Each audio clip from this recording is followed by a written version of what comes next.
The flames had taken everything from Juliana Winters, except her life. And as she stood in the smoke-choked dawn watching the last embers of her homestead collapse into ash, she wondered if survival was truly a blessing or just a prolonged torment. The Montana sky stretched endless and indifferent above her, the same brilliant blue it had been the morning her husband Thomas died 2 years prior, as if the heavens had no care for the tragedies of mortals below. She had nothing now. The small ranch house Thomas built with his own hands, the barn where their 3 horses had perished despite her desperate attempts to free them, the chicken coop, the vegetable garden she had tended so carefully through the harsh Montana summer of 1882, all reduced to charred timber and memories that would haunt her sleeping and waking hours alike. Even the wedding dress she had carefully preserved in a trunk, the last tangible connection to the day Thomas had promised her forever, had been consumed by the merciless fire. Juliana collapsed to her knees in the dirt, her nightdress torn and stained with soot, her bare feet blistered from dancing too close to the flames in her futile rescue attempts. She was 24 years old and utterly alone in a territory that showed no mercy to the weak or unprepared. The neighboring ranches were miles away, and she had discovered the fire too late, waking to find her bedroom already filling with smoke, the flames having started somehow in the kitchen during the night. She did not hear the approach of the horse, so lost was she in her grief and shock. Only when a shadow fell across her did Juliana look up to find a man dismounting from a sturdy roan mare, his weathered face etched with concern beneath the brim of a dusty hat. "Madam, I saw the smoke from the ridge," he said, his voice rough but not unkind. "Are you hurt? Is anyone else inside?" Juliana shook her head, unable to form words past the tightness in her throat. The stranger was tall and lean, with the sun-bronzed skin of someone who lived his life outdoors. She guessed him to be near 30, with dark hair that curled slightly at his collar and eyes the color of winter sage. "I am alone," she finally managed, her voice cracking. "Everything is gone." The cowboy looked past her to the smoldering ruins, his jaw tightening. Without another word, he shrugged off his coat and draped it around her shoulders, the wool still warm from his body. The gesture was so simple, so unexpectedly gentle, that Juliana felt tears begin to stream down her ash-stained cheeks. "My name is Preston Vaughn," he said, crouching beside her so they were at eye level. "I work the cattle drive routes, but I know this land. You cannot stay here like this. Let me take you into town, to Loveland. There is a boarding house where you can rest and get proper care." "I have no money for a boarding house," Juliana whispered. "Everything I had was in there." Preston's expression softened. "We will figure something out. Right now, you need to get away from this smoke and have those feet looked at. Can you stand?" With his help, Juliana rose on trembling legs. The adrenaline that had sustained her through the fire was fading, leaving behind a bone-deep exhaustion that made every movement feel like wading through deep water.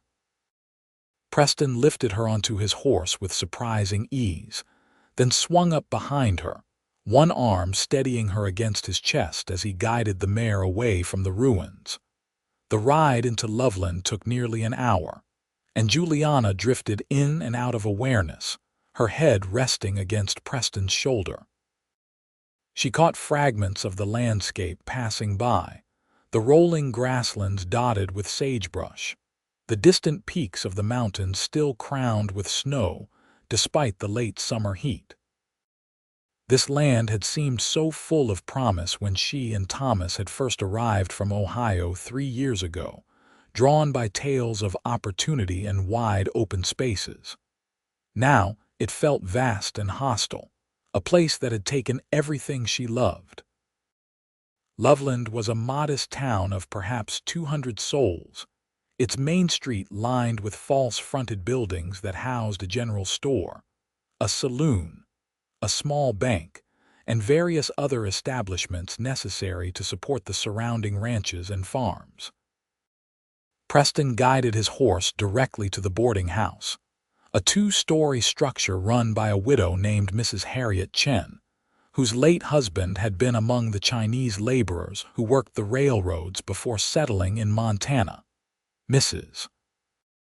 Chen took one look at Juliana's condition and immediately took charge, helping her down from the horse and ushering her inside while firing questions at Preston about what had happened.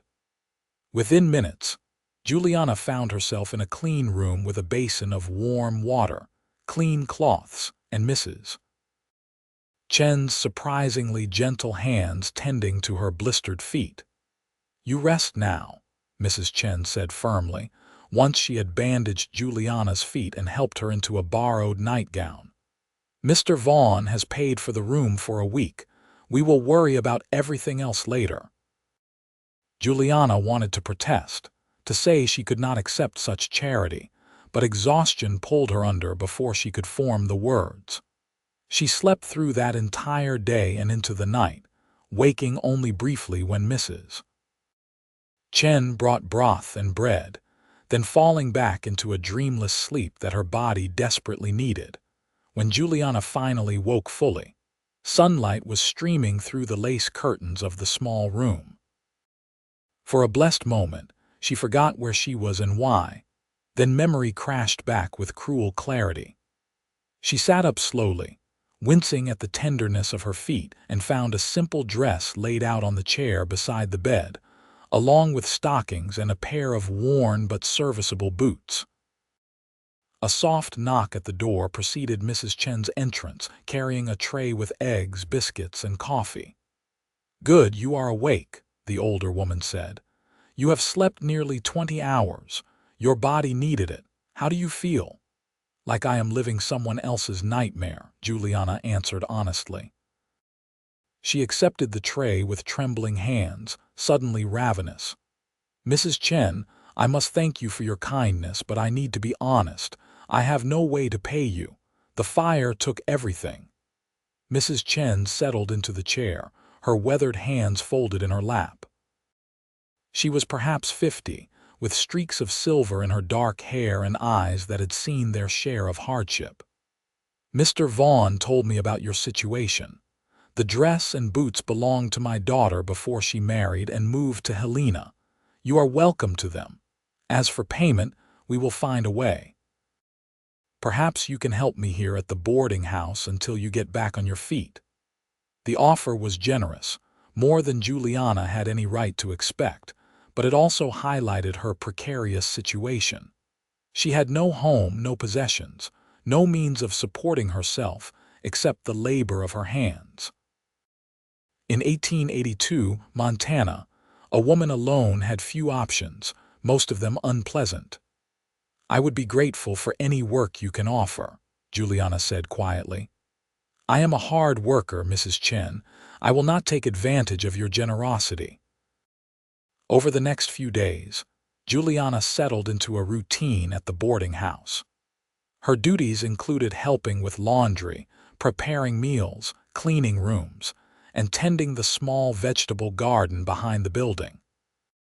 The work was hard but familiar, and she was grateful for the exhaustion that came with it, the way it left her too tired to lie awake dwelling on all she had lost.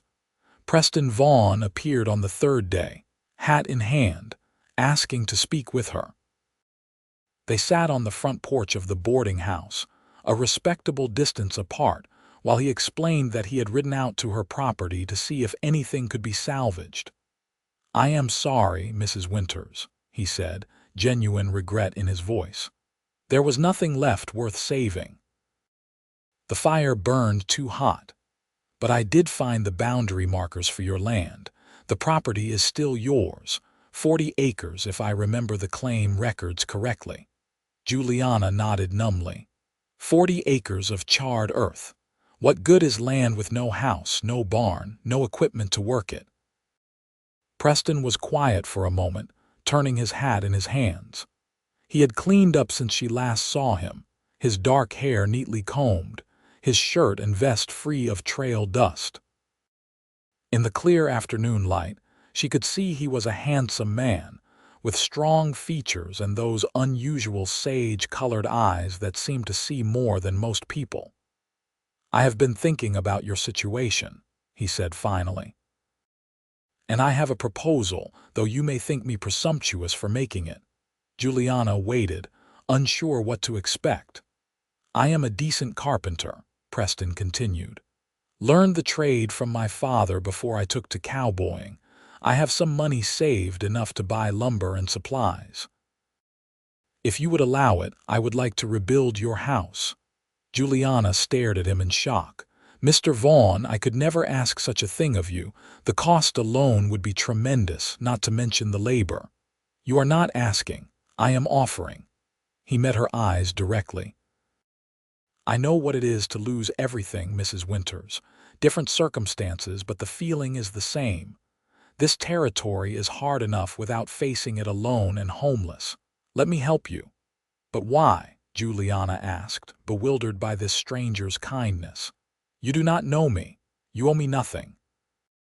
Preston looked out at the street, where a wagon was rumbling past, loaded with supplies.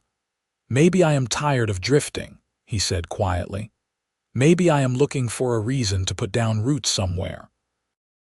Or maybe I just cannot stand the thought of a woman sleeping in a boarding house when she has her own land waiting." Something in his tone suggested there was more to the story, but Juliana did not press. Instead, she said carefully, "Even if you built a house, I would have no way to repay you for years, perhaps ever.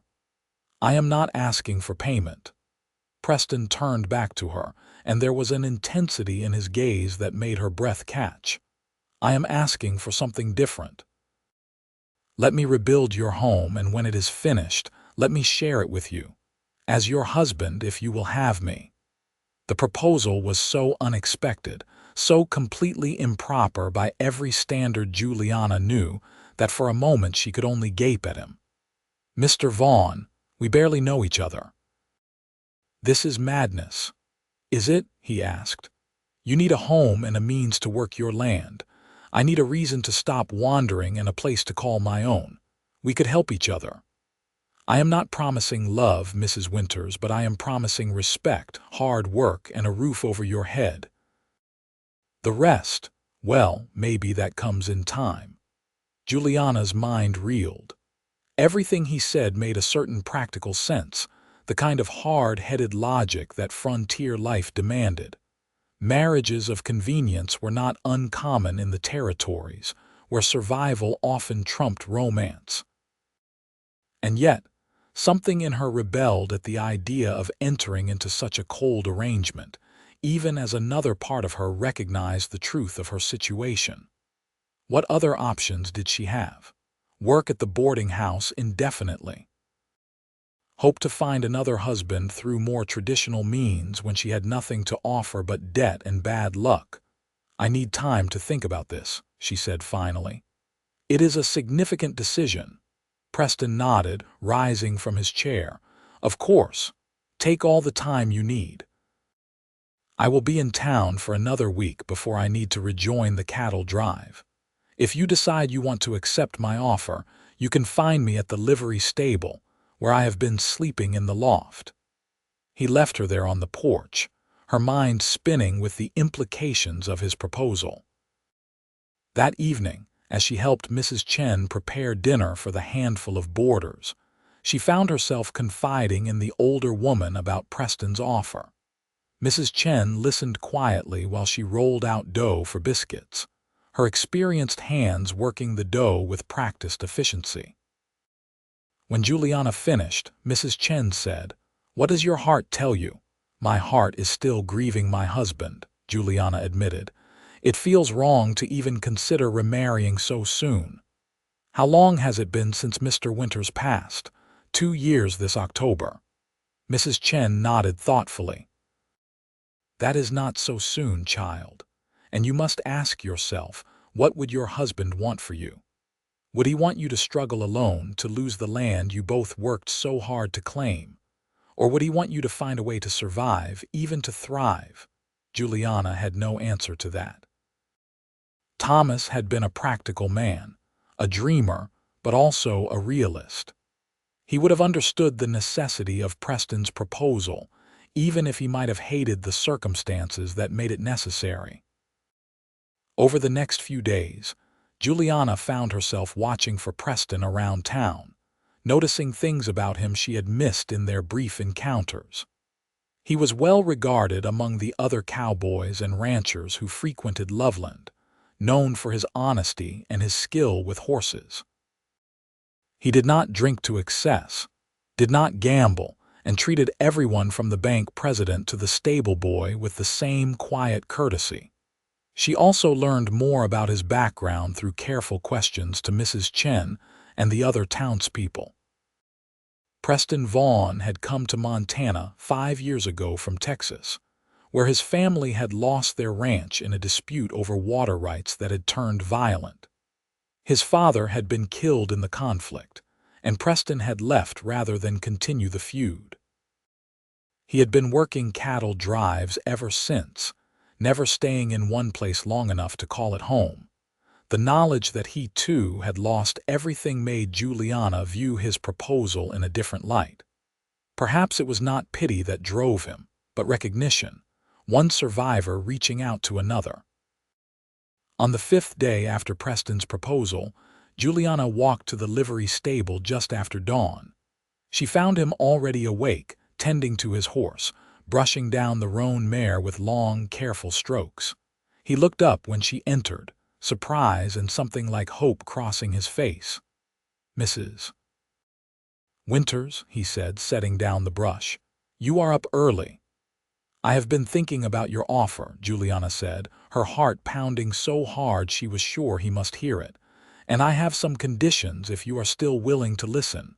Preston's expression grew intent. "I am listening." "If we do this, if we marry, I want it to be a real partnership," Juliana said, forcing herself to meet his eyes. "I will not be a kept woman or a burden. I will work the land alongside you, make decisions with you, share in both the hardships and the successes. And I want time, Mr. Vaughn. Time to know you before we share a bed. I am not ready for that kind of intimacy, not yet." Preston was quiet for a long moment, then he nodded slowly. "Those seem like fair terms to me. I am offering you a home in my name, Mrs. Winters, not demanding your heart or your body before you are ready. We can take this as slow as you need." Relief flooded through Juliana, along with a healthy dose of terror at what she was agreeing to. "Then yes, Mr. Vaughn, I accept your proposal." A smile transformed Preston's face, making him look younger, almost boyish. He stepped forward and extended his hand, and Juliana shook it, sealing their agreement with a gesture more suited to a business transaction than an engagement. Yet there was something right about it, honest and straightforward. They were married 3 days later in a simple ceremony at the small church that served Loveland's faithful. Mrs. Chen stood as witness, along with the livery owner, Mr. Gerald Frost, who had taken a liking to Preston. Juliana wore the dress Mrs. Chen had given her, with a simple bouquet of wildflowers Preston had picked that morning. The ceremony was brief, the vows traditional, and when the preacher pronounced them man and wife, Preston's kiss was chaste and respectful, barely a brush of lips that nonetheless sent an unexpected flutter through Juliana's stomach. After the ceremony, they shared a simple meal with Mrs. Chen and a few other townspeople who had become friendly with them. Then Preston helped Juliana onto his horse, and they rode out to her property, to the land that was now theirs together. The ruins of the old house looked no less desolate than they had the morning of the fire, but Preston surveyed the property with the eye of a builder, already planning. He had brought camping supplies, and they spent that first night as a married couple sleeping in separate bedrolls under the stars, talking quietly about their plans for the new house. "It should be bigger than the old one," Preston said, staring up at the vast expanse of stars overhead. 2 bedrooms at least, maybe 3. A proper kitchen with a good stove. And a porch, a big one where you can sit in the evening. Juliana listened to the enthusiasm in his voice and felt something loosen in her chest, the first hint that perhaps this strange arrangement might work. "That sounds wonderful," she said softly, "but it also sounds expensive." "I have enough saved for the basics," Preston assured her. "And I can work odd jobs in town when we need extra money. We will make it work, Juliana. I promise you that." It was the first time he had used her given name, and she found she did not mind. "Then I suppose you should call me Juliana and I will call you Preston. If we are to be partners, we should at least be on a first-name basis." His quiet laugh carried warmth. "Fair enough, Juliana." The next morning, Preston rode into Loveland to order lumber and supplies, leaving Juliana to begin clearing the charred debris from the homestead. It was hard, dirty work, but she attacked it with determination, wanting to contribute, to prove she was indeed a partner in this venture. When Preston returned that afternoon with a wagon full of tools and the promise that lumber would be delivered within the week, he found Juliana had cleared a significant area of the ruins, her borrowed dress filthy with soot, her hands blistered despite the gloves he had left for her. "You have been working too hard," he said, concern evident in his voice as he examined her hands. "You will hurt yourself." "I am stronger than I look," Juliana replied, though she could not deny the ache in her muscles. "This is my land too, Preston. I will not sit idle while you do all the work." Something flickered in his eyes, respect mixed with what might have been admiration. "Then we work together," he said simply. "But we pace ourselves. Building a house is not a race." Over the following weeks they fell into a rhythm.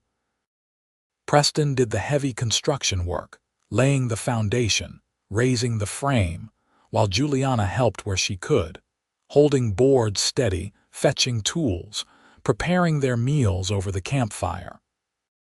They talked while they worked, sharing stories from their pasts, learning each other's histories and habits.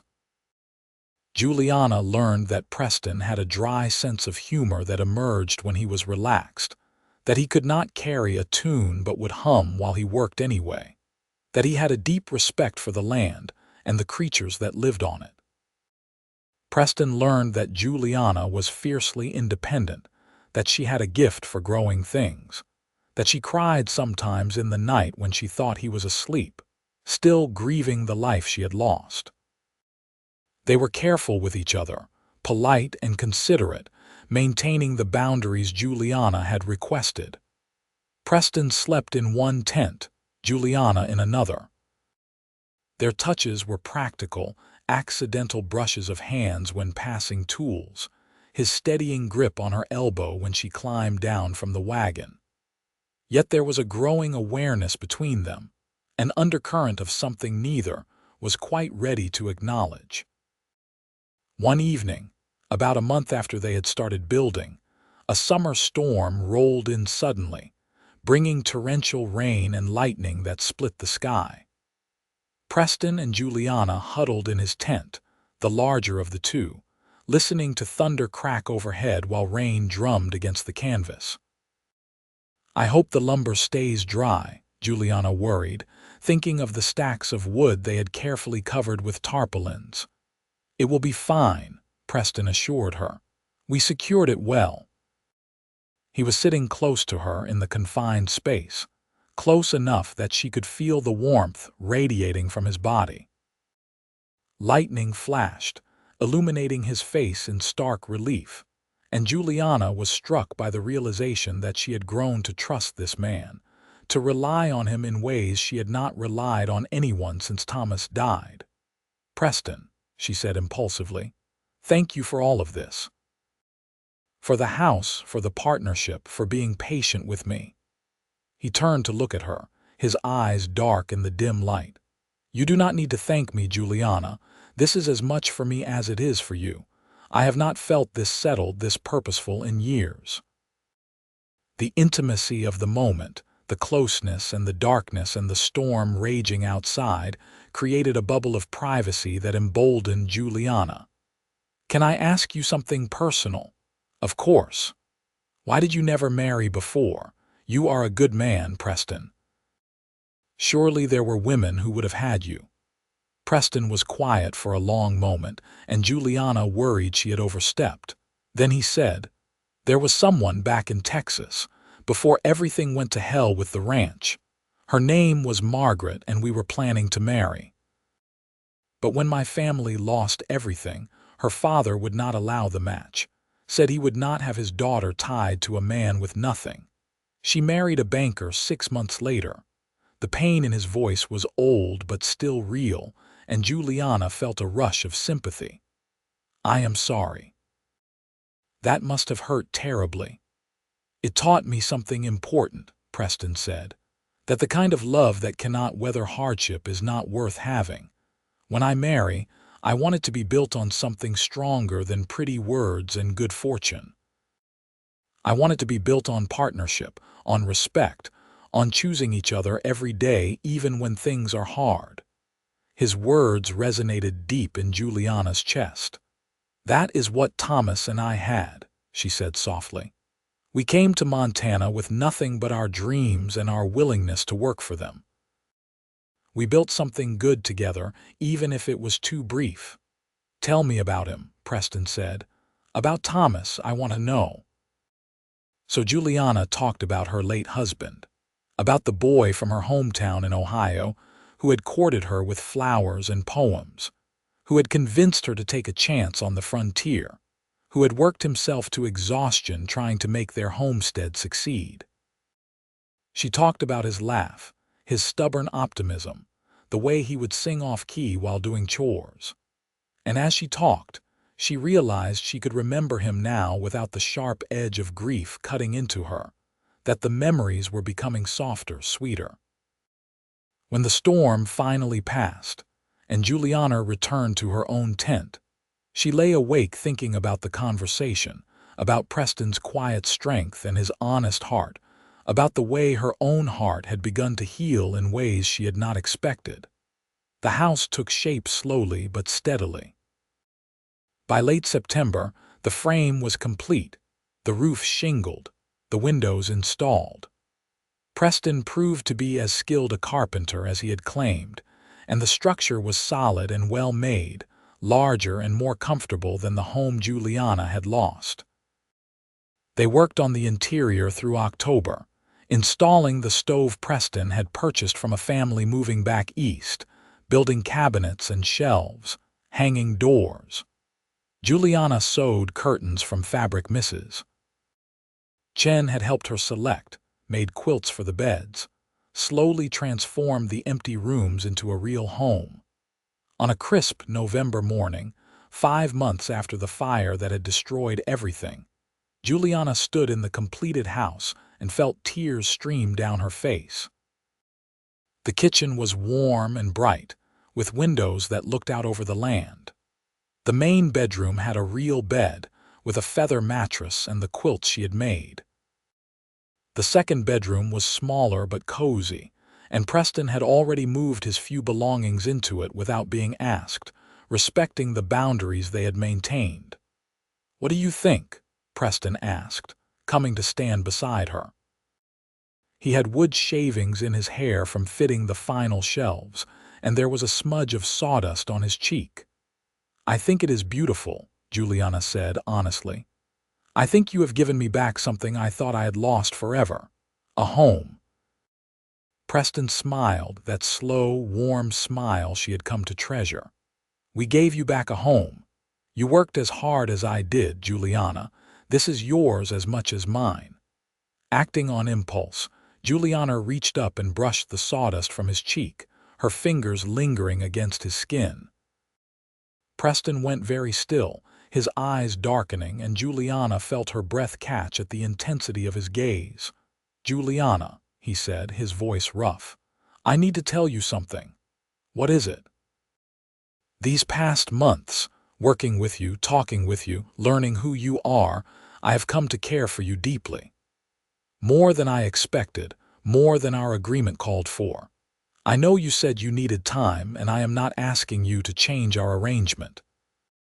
But I wanted you to know that for me, this has become more than a marriage of convenience. You have become more.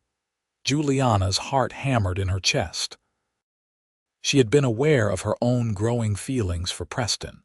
The way her eyes sought him out whenever he entered a room, the way his rare smiles made her stomach flutter, the way she had begun to imagine what it might be like if they truly were husband and wife in every sense. But she had not dared to hope he might feel the same. "Preston," she whispered, "I care for you too. I have been frightened to admit it, even to myself. It felt like a betrayal of Thomas, like I was forgetting him too quickly." Preston cupped her face in his calloused hands, his touch gentle. "You are not betraying anyone, Juliana. Thomas would want you to be happy, and loving again does not mean you have forgotten him. The heart is big enough to hold both grief and joy, memory and hope." His words broke something open inside her, and Juliana found herself leaning into him, her hands coming up to rest on his chest. "I am ready," she said. "I am ready to truly be your wife if you still want me." "Want you?" Preston's voice was incredulous. "Juliana, I have wanted you since the day you agreed to marry me. I have wanted to hold you, to kiss you properly, to share more than just conversation and work. But I promised you time, and I meant it." "Then consider your promise fulfilled," Juliana said, and rose on her toes to press her lips to his. The kiss was nothing like the chaste peck they had shared at their wedding. This was deep and searching, full of months of restrained longing and growing affection. Preston's arms came around her, pulling her close, and Juliana melted into his embrace, into the solid strength of him, into the rightness of being held by someone who cared for her. When they finally broke apart, both breathing hard, Preston rested his forehead against hers. "I love you, Juliana Vaughn. I did not expect to, but I do." "I love you too," Juliana replied, testing the words and finding them true. "I love your kindness and your strength and your patience. I love the way you hum while you work, and the way you look at the mountains like they hold all the answers. I love you, Preston." That night, they shared the main bedroom for the first time, and Juliana discovered that physical love could be tender and passionate, could be both familiar and wonderfully new. In Preston's arms, she felt cherished and desired, and when they lay tangled together afterward, she knew she had found something precious, something worth fighting for. The Montana winter that year was harsh, with snowstorms that buried the homestead and temperatures that dropped well below freezing. But inside their new home, Juliana and Preston were warm and content. They spent the long evenings talking, reading, playing cards by lamplight. Preston taught Juliana to play chess, and she taught him to bake bread the way her grandmother had shown her as a child. They made love often, learning each other's bodies and preferences, growing more comfortable and adventurous. Juliana discovered that passion could be playful as well as serious, that laughter belonged in the bedroom as much as sighs and whispered endearments. When spring came, they worked the land together, planting crops and building a new barn with help from neighboring ranchers who had heard about their story and wanted to lend a hand. The Montana frontier could be hard and unforgiving, but it also fostered a sense of community among those who chose to make their lives there. Juliana started a new vegetable garden, larger than before, and planted flowers around the house, bright splashes of color against the weathered wood. Preston bought a milk cow and chickens, and soon they had fresh eggs and cream. Life took on a pleasant rhythm, the seasons turning from spring to summer to fall. By their first anniversary, Juliana suspected she might be pregnant. She waited until she was certain before telling Preston, and when she finally shared the news one evening after dinner, his reaction was everything she could have hoped for. He swept her into his arms, spinning her around while she laughed and protested, then set her down gently and kissed her with such tenderness that tears sprang to her eyes. "A baby," he said wonderingly, his hand coming to rest on her still flat stomach. "Our baby. Are you happy?" Juliana asked, though she could see the answer in his face. "Happy does not begin to cover it," Preston said. "I am amazed, I am grateful, I am terrified. A father, Juliana, I am going to be a father." The pregnancy progressed smoothly through the fall and winter. Preston was attentive to the point of being overprotective, constantly worrying that Juliana was working too hard or lifting too much. She bore his fussing with good humor, touched by his concern even as she insisted she was perfectly capable of her normal tasks. As her belly swelled with their child, Juliana often found herself marveling at the turn her life had taken. 2 years ago she had lost everything, had stood in the ashes of her old life with no hope for the future. Now she had a loving husband, a beautiful home, and a baby on the way. The grief for Thomas would always be a part of her, but it no longer defined her.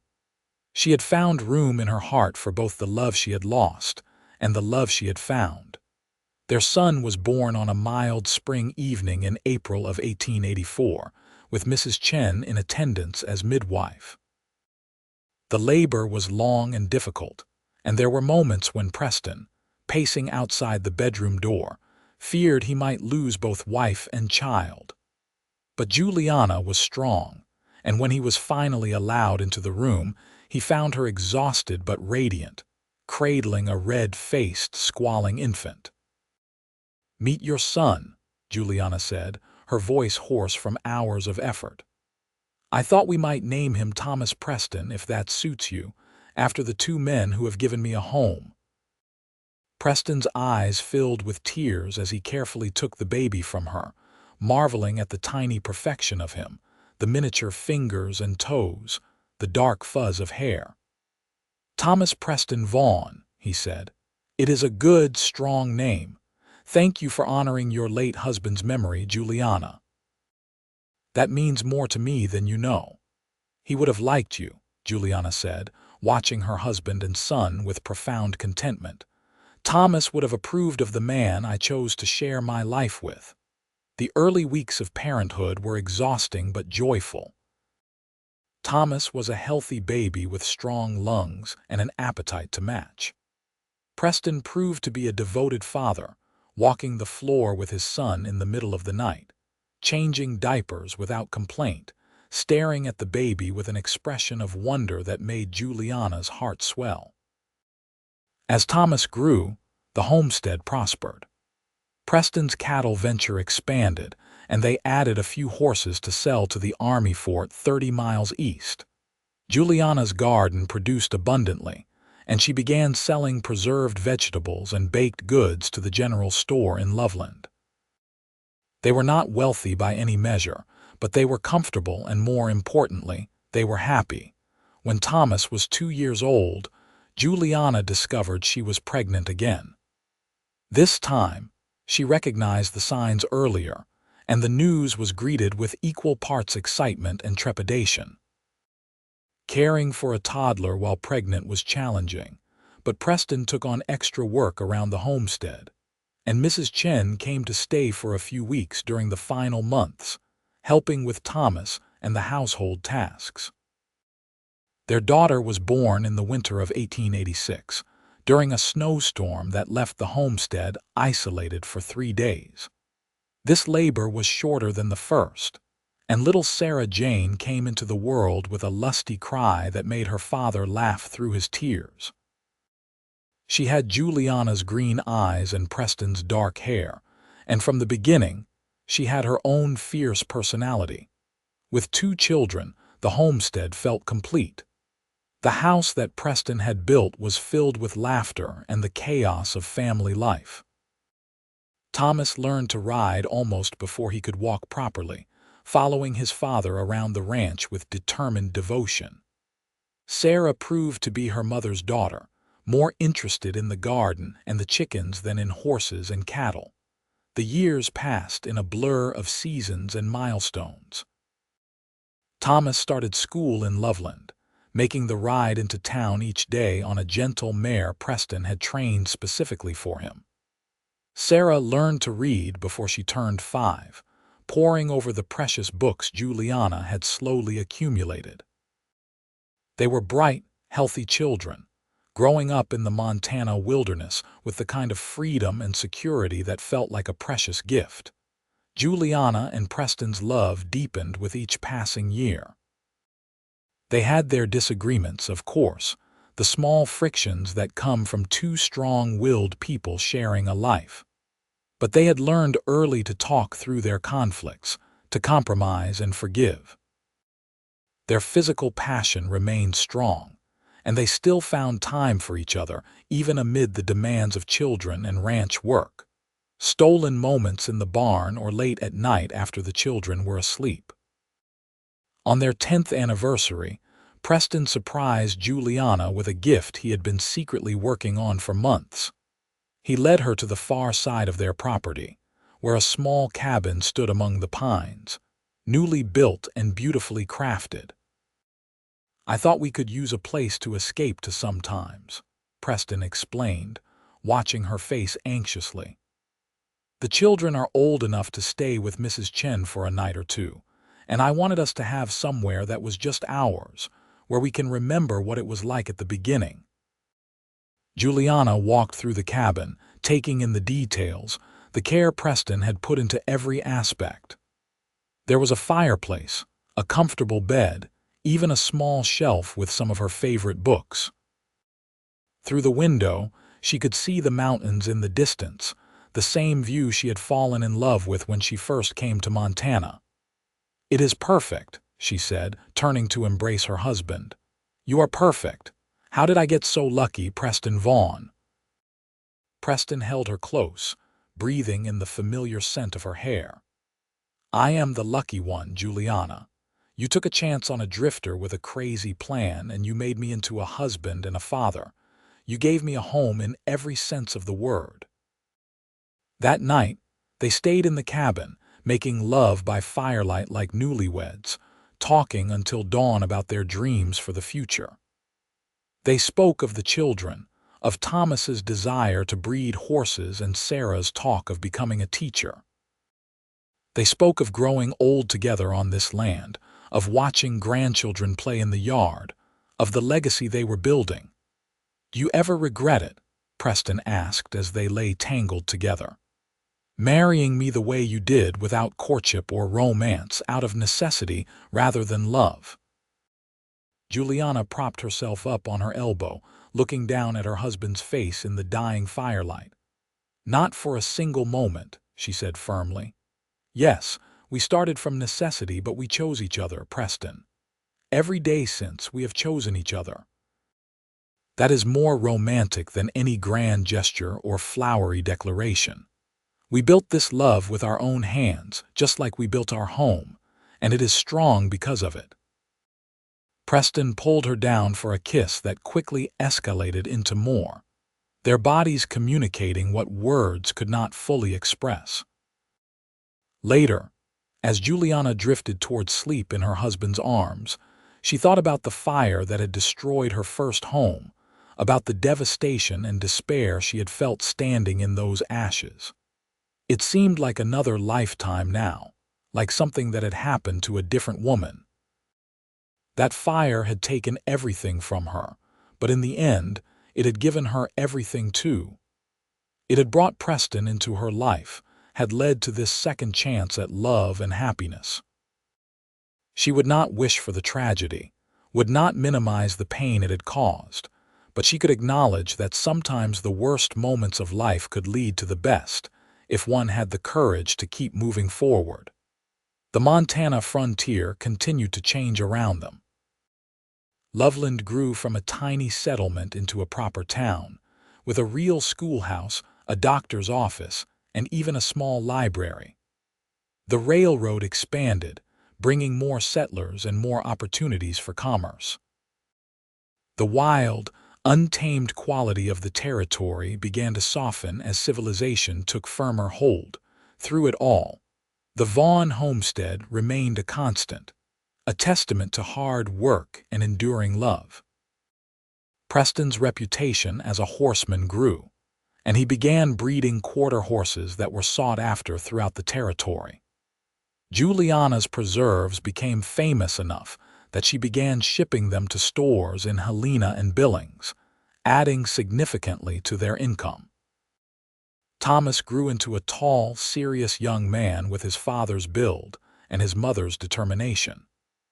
At 18, he announced his intention to expand the horse breeding operation, and Preston gave him a portion of the land to build his own barn and corrals. Sarah, at 16, was as determined as her brother but in different ways. She had inherited her mother's gift for growing things and had begun experimenting with new crops and farming techniques she read about in agricultural journals.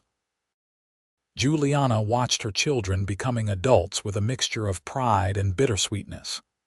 They had raised them well, she and Preston, given them roots and wings both. Thomas was already courting a girl from town, the daughter of the bank president, and Juliana suspected there would be a wedding before too long. Sarah spoke less of romance and more of attending the agricultural college that had opened in Bozeman, and Juliana encouraged her daughter's ambitions even as she worried about her being so far from home. On a warm summer evening, when Juliana was 42 and Preston 48, they sat on the porch he had built so many years ago, watching the sunset paint the mountains in shades of gold and purple. Thomas was working in his barn, Sarah was reading in her room, and the two of them had a rare moment of quiet together. "Can you believe it has been 16 years?" Juliana asked, her hand finding Preston's. "Sometimes it feels like yesterday that you offered to rebuild my home, and sometimes it feels like we have been together forever." Preston squeezed her hand, his thumb tracing familiar patterns on her skin. "Best decision I ever made, asking to share this life with you." "Best decision I ever made was saying yes," Juliana replied. She leaned her head on his shoulder, content in the silence that came from years of companionship. They did not need to fill every moment with words anymore. Sometimes just being together was enough. "I love you, Juliana Vaughn," Preston said eventually.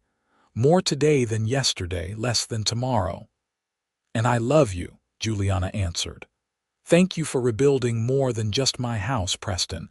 Thank you for rebuilding my heart, my life, my hope for the future." As the stars began to emerge in the darkening sky, they sat together on the porch of the home they had built with their own hands, surrounded by the land they had worked and the family they had created. The fire that had once destroyed everything had ultimately led Juliana to this moment, to this life, to this love that had grown from the ashes of the old. It had not been the life she had planned when she first came to Montana as a young bride full of dreams. It had been harder in some ways, more complicated, shadowed by loss and grief. But it had also been richer, deeper, more beautiful than anything she could have imagined. She had learned that the human heart was capable of remarkable resilience, that love could be found in the most unexpected places. That home was not just a building, but the people who filled it with laughter and warmth. The wind carried the scent of sagebrush and pine, the familiar smells of the Montana frontier that had become as much a part of her as her own heartbeat. In the distance, she could hear Thomas singing as he worked, the same off-key humming that his father favored. From Sarah's window came the soft glow of lamplight, her daughter absorbed in whatever book currently held her attention. This was her life now, built from the ruins of the old, constructed with determination and hard work and love.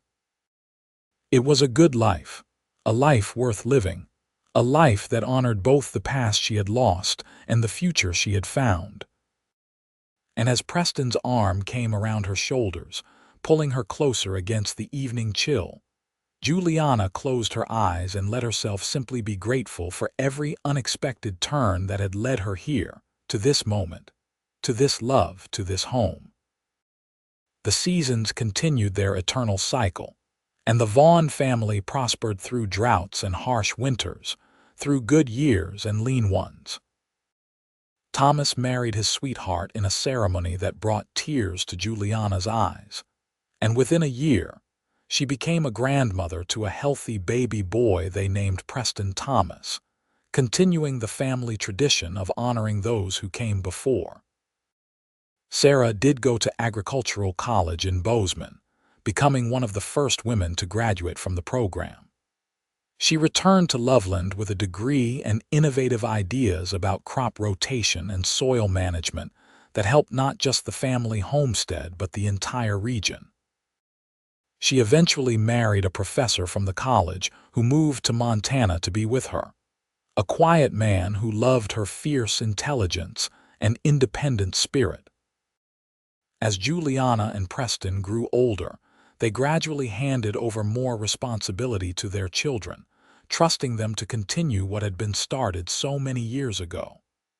They spent more time at the little cabin Preston had built, enjoying the peace and privacy, reflecting on the life they had shared. On their 25th anniversary, Preston presented Juliana with a gift that made her weep. It was a photograph he had commissioned, showing the two of them standing in front of the house he had built, surrounded by their children and grandchildren. On the back he had written, "From ashes to abundance with love eternal, you have given me everything," Juliana told him, clutching the photograph to her chest. "A home, a family, a love I thought I would never find again. How can I ever thank you enough?" "You already have," Preston said, his eyes still as green and clear as the day she met him, though his hair was now more silver than dark. "You gave me a reason to stop running, a place to belong. You made me into the man I always wanted to be. That is thanks enough for a lifetime." They held each other on the porch, the same porch where they had spent countless evenings, and Juliana thought about the impossible journey that had brought them here. From widow to wife, from despair to joy, from the flames that destroyed one life to the love that built another. The Montana sky stretched endless above them, the same brilliant blue it had always been, but now it held no indifference. It was the sky that had witnessed their struggles and their triumphs, their sorrow and their joy. It was the sky that arched over the land they loved, the home they had built, the family they had raised. And as the sun set on another day in their long and blessed life together, Juliana knew with absolute certainty that she had found something precious and rare. She had found a love that could weather any storm, a partnership built on respect and trust, a home that existed not just in wood and stone, but in the joining of two hearts that had both known loss and had chosen to try again. The fire had taken everything from her, but it had also cleared the ground for something new to grow.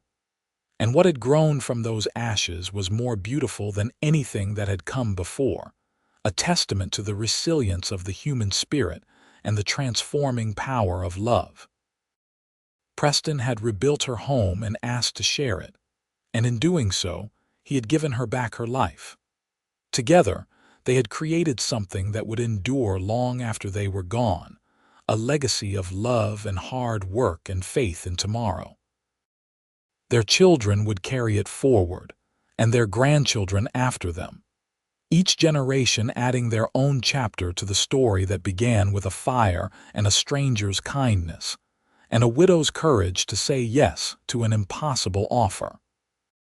As darkness fell, and the stars emerged one by one, Juliana and Preston went inside their home, the home they had built together in every sense of the word. And in the warmth and light within those walls, surrounded by the evidence of a life well lived and a love well earned, they knew they had found what everyone searches for and few truly discover: a place to belong, a person to share it with, and the wisdom to recognize the gift for what it was. Their story, like all great love stories, was one of transformation. It proved that endings could become beginnings, that loss could lead to finding, that the darkest night could give way to the brightest dawn. It showed that love came in many forms, that sometimes the most lasting romance began not with passion but with practical need, and that the bonds forged through shared struggle could be stronger than any other. In the years that followed, as they grew older together and eventually passed peacefully in their sleep within months of each other, as people said they would, the Vaughn homestead remained. The house Preston built stood strong against the Montana weather, sheltering new generations of their family. The land continued to produce, enriched by decades of careful stewardship. And the story of the widow who lost everything in a fire and the cowboy who rebuilt her home and asked to share, it became part of local legend, told and retold as an example of how love could triumph over tragedy. But for Juliana and Preston, it was never just a story. It was their life, their choice, their gift to each other. And in the end, that was all that mattered. They had loved deeply, worked hard, raised good children, and built something that would last. They had taken the worst that life could offer and transformed it into the best, proving that sometimes the most unlikely beginnings could lead to the most beautiful endings. Their love story was one for the ages, a testament to the enduring power of hope, the strength of partnership, and the miracle of second chances. And though the Wild West eventually gave way to a more settled and civilized time, though Loveland grew from a frontier town into a modern city, the memory of what they had built together remained, a reminder that true love could be found in the most unexpected places, and that home was wherever you chose to build it, especially when you had the right person by your side.